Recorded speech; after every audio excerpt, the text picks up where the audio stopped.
Truth. What's the truth? We live in a time where we're all turned on by buzzwords like transparency, authenticity, vulnerability, truth. And everywhere you look, there are these reminders of this truth we should be living. Live your best life.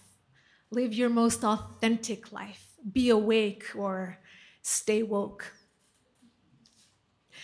But ironically, where do we go looking for this truth? We spend most of our time online, where there is no accountability for information or misinformation.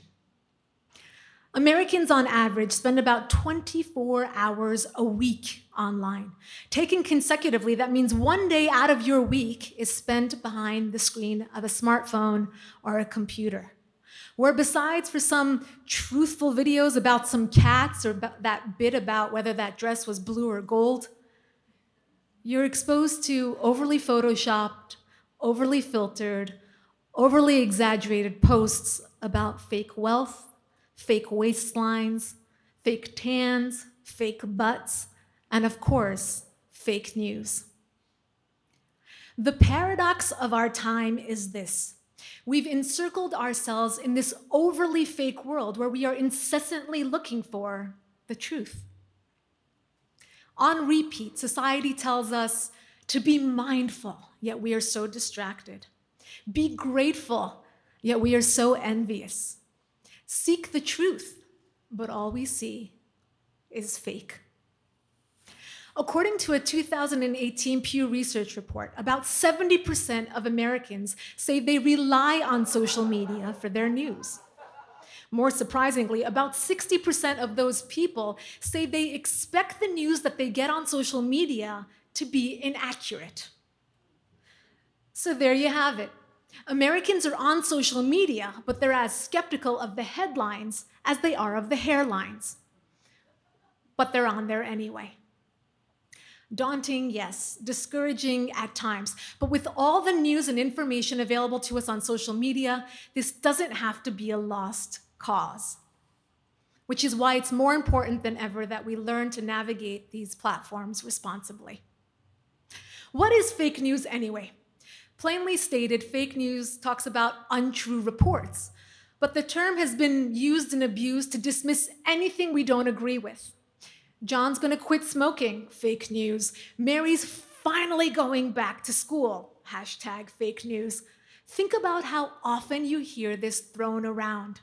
So much so that in 2017, it was the word of the year. Yes, it's 2 words, so even that is fake news. But what makes a news story fake? 1, it can't be verified. That means you can't link this story back to a reputable source.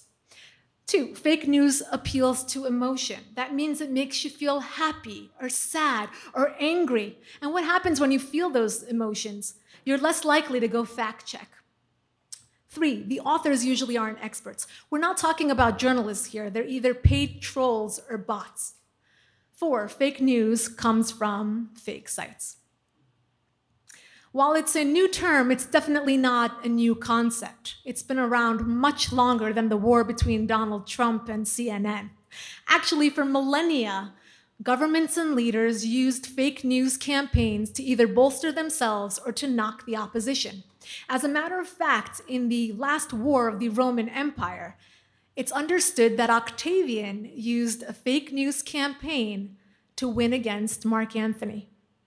The only difference is that before the internet, spreading this kind of news was difficult and expensive, but social media has done away with that, allowing anyone and everyone to spread information and misinformation. Fake news travels fast.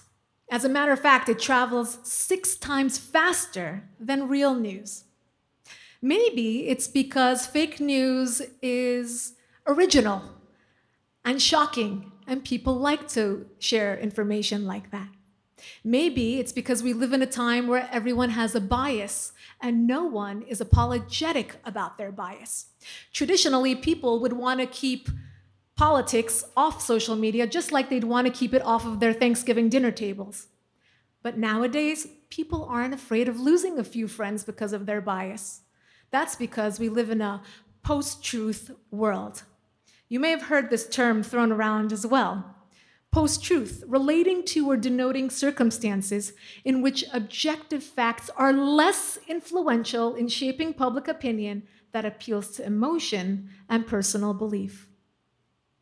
Mind-boggling. We live in a time where there's an actual coined term to say that facts don't matter.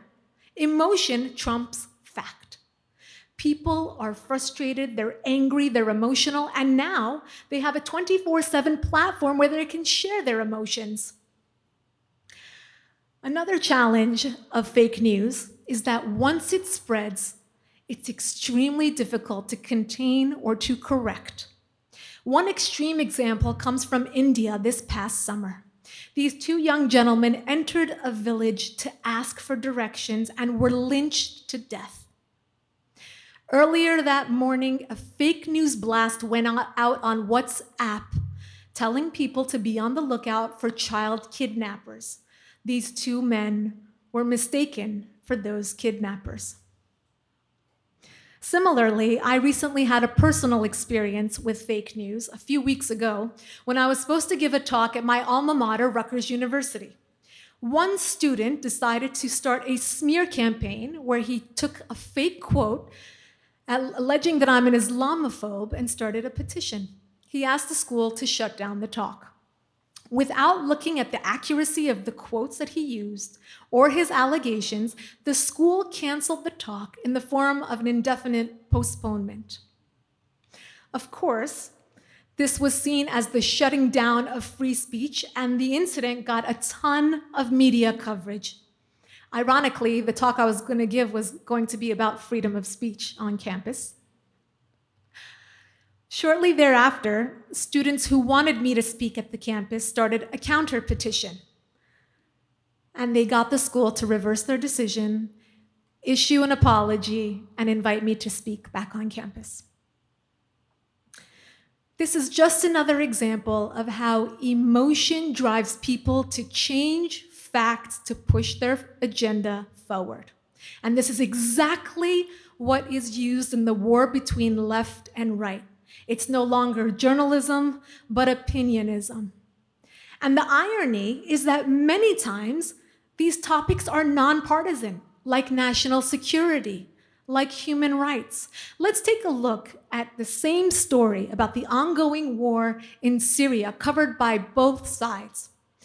Direct link between Trump's Syria airstrikes and Obama in action.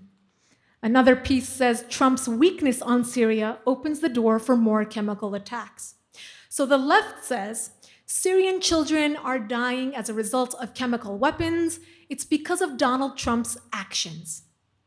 The right says Syrian children are dying as a result of chemical weapons. It's a result of President Obama's inactions.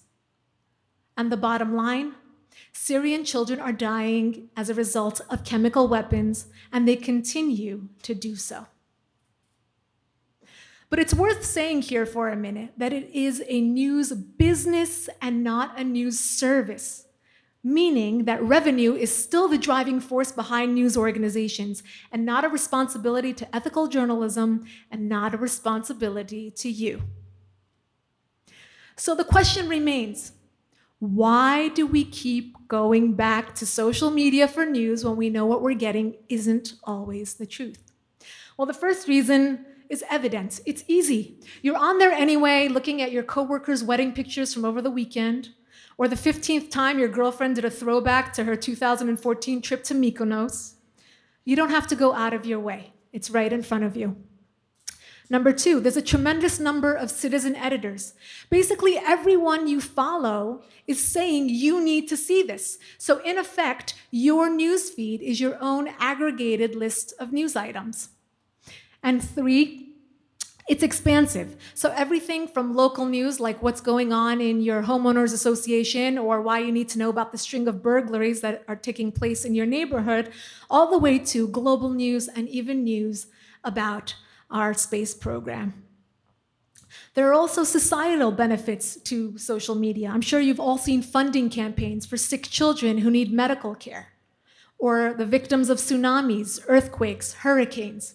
There are also human rights campaigns Human rights campaigns are wonderful because these are stories that are not covered by the mainstream media. And giving attention to them very often help these individuals get the help they wouldn't get. They're heard by the United Nations, by the Senate, and often by dictators who hold their destinies in their hands. Here's one story that I covered a while ago about 2 Sudanese pastors who were arrested and sentenced to death solely because of their Christian faith. And because of this story that I covered and many others covered, the story spread on social media. And not only were they able to be excused from their death sentence, they were eventually freed. Likewise, you may have heard about the Saudi blogger Raif Badawi. He was sentenced to 10 years in prison and got weekly lashings. He is still in prison in Saudi Arabia. But after doing his story, he was excused from many of his weekly lashings. And we continue to petition for his release, and we hope to hear good news soon. And lastly, we have political movements. The best example of this was seen in the 2009 Green Revolution in Iran, which was also called the Twitter Revolution, because it was the first time that we had an entire political movement organized and spread on social media. It also gave rise to the concept of citizen journalists. We don't need journalists in all parts of the world to hear their stories and to hear their voices. So we have the pros, we have the cons. How do we work around this to have a more dependable experience? Well, according to the same Pew Research report, age is a major factor in how we consume our news. Millennials, for example, have a more positive view on how social media can inform the masses. Carl Moore and Liam Timmons in Forbes magazine echo the same sentiment. They say we should take a cue from the millennials. Finally, the millennials getting some positive, something positive about the millennials. Basically, millennials have their iPads, their phones, their computers all open at the same time to sites like Facebook and Twitter and Instagram and Snapchat, but they're absorbing material with equal parts skepticism and equal parts curiosity. Each piece that they see not only has bias, but the sharer has given their own opinion, sometimes with a sentence, sometimes with a word, sometimes even with an emoji to show what they're thinking. So you have bias on top of bias on top of bias. But the millennials aren't fazed. They check their phones 150 times a day. That's 5 times more than the average person. And if you want to compare them to the baby boomers of our time, millennials don't know one version of the truth. The baby boomers grew up with one type of news, whether it was the nightly news or radio news. But millennials are flexible. They're nuanced. To them, the truth is fluid. So how do we channel our millennial to become more nuanced and flexible when we consume the news?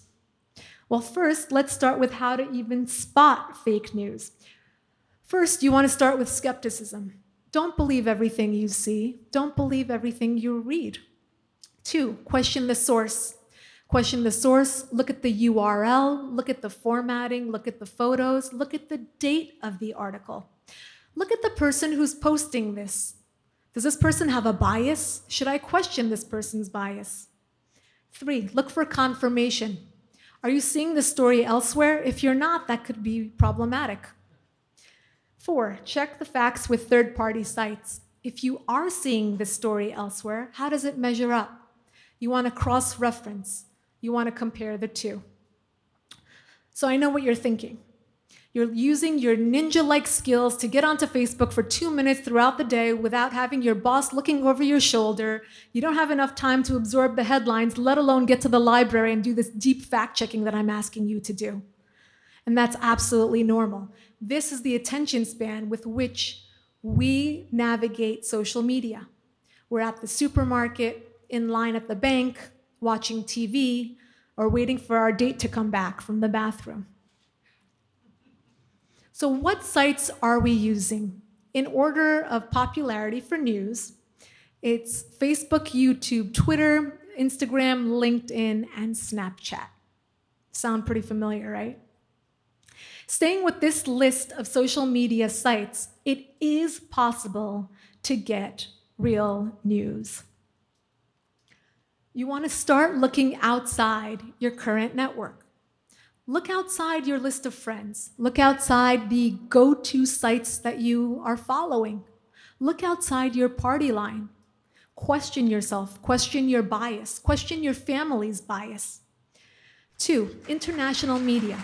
Regardless of what side of the partisan line you think you fall on, all of the American mainstream media generally look at news through one lens and some underlying assumptions. You want to challenge this scope. You want to give yourself new perspective. 3, go to the source.